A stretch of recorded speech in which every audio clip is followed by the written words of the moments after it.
Hello guys. Oh, ito yung kuha namin sa dagat guys. Kunti lang kaya nilinis namin bago kami umuwi. Oh, ayan guys. Oh, ito yung wasay-wasay guys. Hirap ito kunin pero masarap ito ikilaw. Ayan guys. Oh.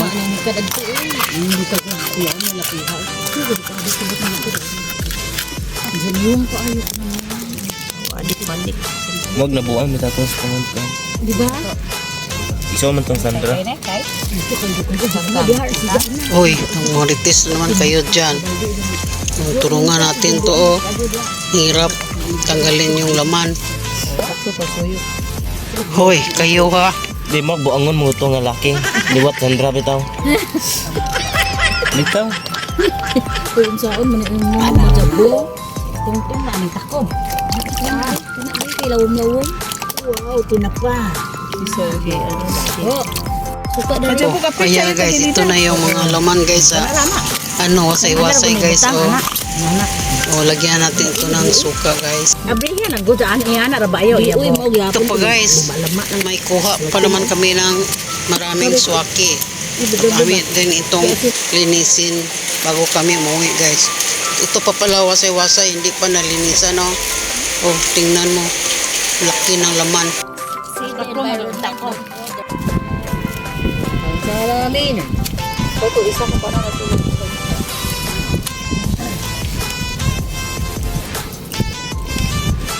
Iba itong klase ng swaki guys oh. Malalaki ito. Padya-padyaan. Urchin gyapon. Tumba man. Ano asin eh?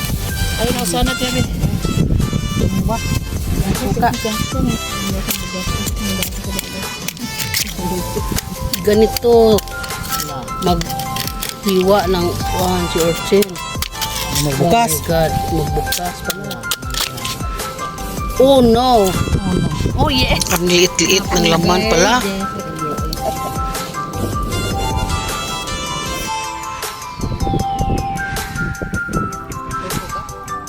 A few moments later. Pag uwi namin guys, bumili na lang kami ng lato at saka yung isda. Ikilaw namin pangdagdag sa nakuha namin galing sa dagat. Kasi kaunti lang kuha namin sa dagat guys. Kaya ito oh, linis tayo ng isda para ikilaw guys.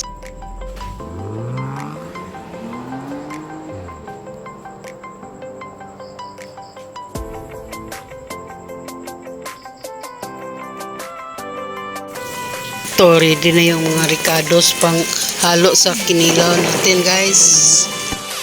Bago natin ihalo yung mga lamas guys, hugasan natin muna ng suka guys para mawala yung langsa ng isda. Ayan. Hugasan natin ng suka. At pagkatapos, piga-pigain. Ayan, ready na. Halo na natin sa mga lamas natin guys. Huwag mag-alala guys, malinis itong kamay ko. Ulit-ulit na akong gugas. At timplahan na natin to guys para ready na sa kinilaw. Salt.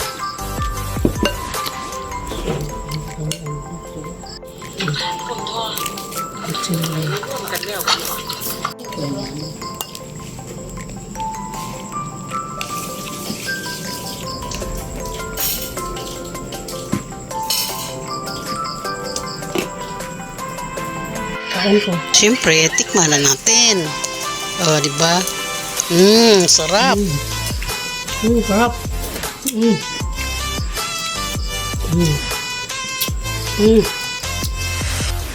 Siyempre, di mawala yung tinulang isda. At ito yung hapunan namin guys. Ang sarap. Thank you for watching guys.